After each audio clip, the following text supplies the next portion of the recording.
Xia Baolong begins 5-day inspection tour of Hong Kong and will attend a key forum marking the 5th anniversary of the imposition of the national security law. Chief Secretary Eric Chan mulls the idea of punishing underperforming government officials and senior civil servants with pay freezes and stalling their career advancement. And Iran's supreme leader has warned Israel of more severe repercussions as the conflict between the two countries enters the 6th day.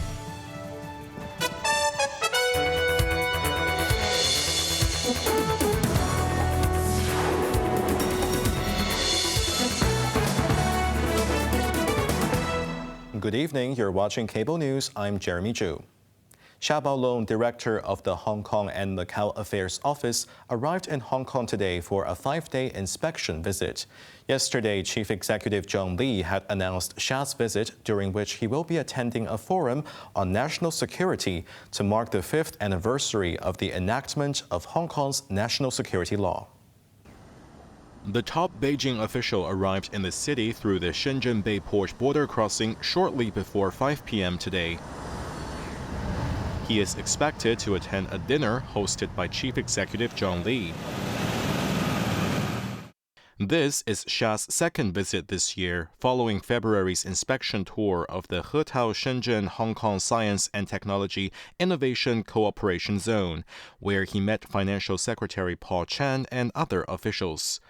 The highlight of his trip will be Saturday's forum at the Exhibition and Convention Center in Wan Chai, which will feature an opening ceremony and keynote speeches reviewing the implementation of the national security law. Justice Secretary Paul Lam and Olympic fencing champion Vivian Kong are also scheduled to attend discussion during the forum. During his stay, Xia will also examine Hong Kong's socio-economic developments.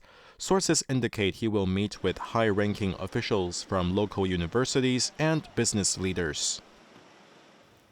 With the government focusing on a more result-oriented approach in its administration, a new accountability system will stress on strengthening leadership and improve policy implementation. Chief Executive John Lee has tasked Chief Secretary Eric Chan with studying a mechanism to reinforce the leadership role of underperforming officials. Cheryl Yun reports. A pay freeze or stalled opportunities for career advancement could be a possible solution in the proposed accountability system for senior officials and civil servants.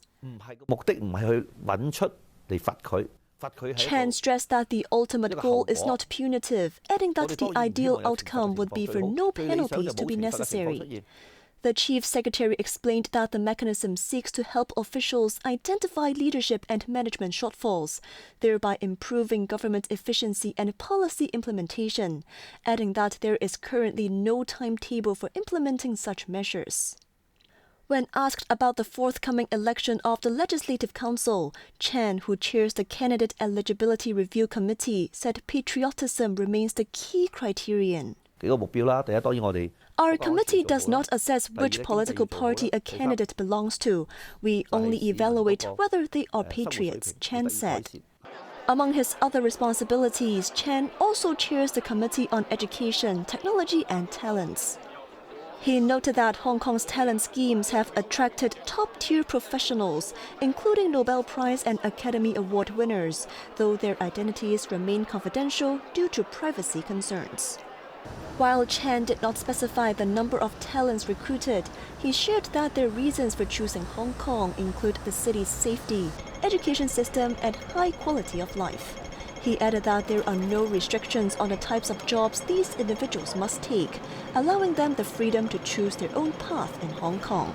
Cheryl Yun, Cable News. Health authorities are monitoring the outbreak of influenza at a primary school in Sham Shui Po. The infection with mild symptoms has affected 41 boys aged 7 to 10 and 5 staff members of the district's Yinghua Primary School. Scarlett Chan reports. Students going to school in the morning had their masks on. Staff members help students sanitize their hands and monitor the temperature after arriving on the campus. One primary 5 student said 3 boys in his class had taken sick leave. followed by a few teachers, all infected by the influenza A virus. Extracurricular activities have been temporarily suspended, and practice sessions for the school's orchestra, scheduled on Thursdays and Fridays, is cancelled, said this primary 6 student. Some parents think the school responded promptly after the outbreak and reminded their children to take protective measures. This parent said she was not sure how could so many students get infected within a short period of time, but was pleased with the school's response to stop the infection from spreading further, particularly by issuing notices and closing the library. The Center for Health Protection inspected the school twice and noted that some group activities were organized on the campus, where function rooms and classrooms were not adequately ventilated. Some items shared among the students were not thoroughly disinfected. 3 students were hospitalized, out of which 2 have been discharged. The school is currently under medical surveillance, and the CHP has appealed to members of the public to remain vigilant and maintain good personal and environmental hygiene. Scarlett Chan, Cable News. Former long-distance runner Wang Jingxia and her family have become Hong Kong residents through the Quality Migrant Admission Scheme. Wang, who won gold in the 5,000 meter at the 1996 Olympic Games in Atlanta, currently holds the world record in the 3,000 meter category. On her first day as an SAR resident, 52-year-old Wang went for a run along the waterfront promenade outside government headquarters. She was accompanied by her daughter and Hong Kong's first Olympic gold medalist Li Laishan. Like Wang, Li also made it to the podium at the Atlanta Games, and both athletes share great mutual respect for each other. Hong Kong is the pearl of the Orient, and I have always felt a connection with this city. As a resident, I want to do more and contribute in whatever way I can in Hong Kong's sports sector, Wang said. Labour and Welfare Secretary Chris Sun said he hopes one can help promote Hong Kong globally and attract more talent to the SAR. Wang and her daughter are U.S. citizens, but plan to work and settle in Hong Kong. Iran's Supreme Leader Ayatollah Ali Khamenei has issued a warning, telling Israel that the battle begins today. He made the statement as both countries exchanged fire for a 6th straight day, and after U.S. President Donald Trump asked for Iran's unconditional surrender. Quentin Yang reports. Israeli airstrikes pounded Tehran overnight, targeting military installations, including a production facility critical to Iran's nuclear program. More than 500 people have been killed across Iran and thousands have been wounded. In retaliatory strikes, Iranian missiles hit Tel Aviv, sending residents of the Israeli city scrambling for shelter. Israel's Iron Dome defense system intercepted the incoming rockets, but at least 24 people have died across the country due to Iranian shelling.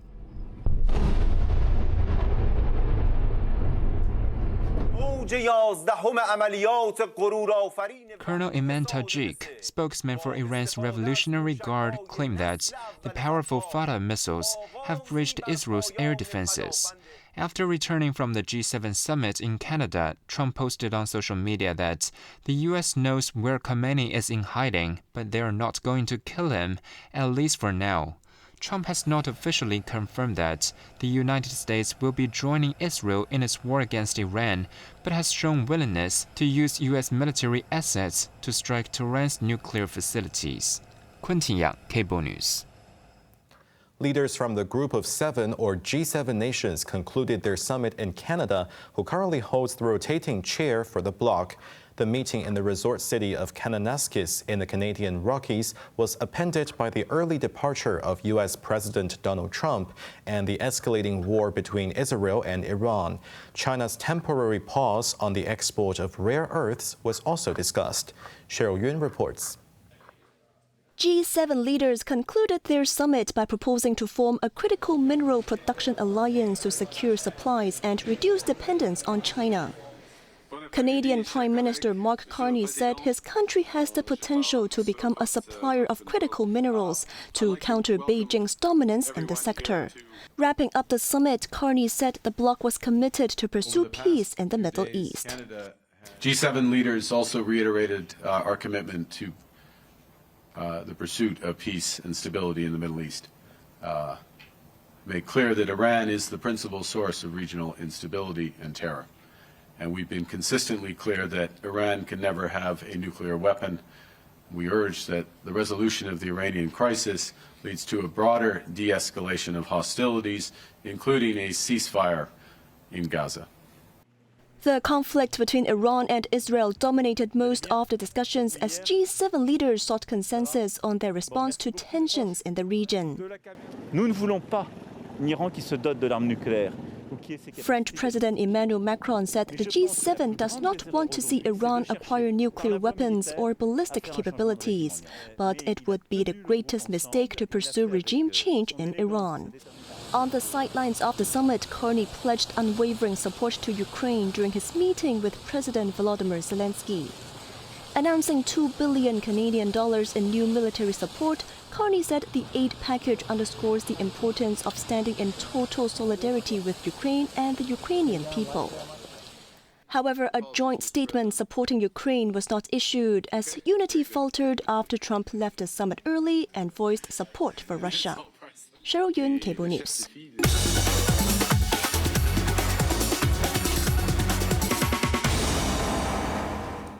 Let's take a look at the stock market. The Hang Seng Index ended the day down 269 points. Top active stocks of the day: Tencent was down $5.50. Meituan was down $4.80. Pop Mart was up $4.20, and Xiaomi was down 20 cents.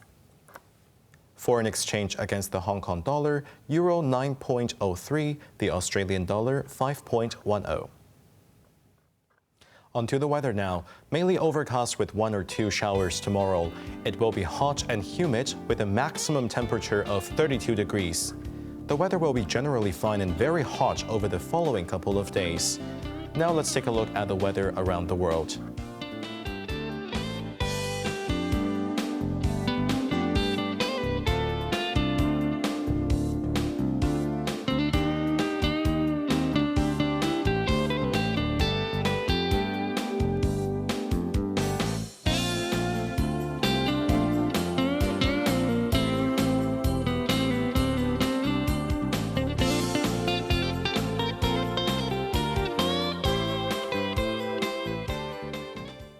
That's our news tonight. I'm Jeremy Zhu. Thank you for watching and good night.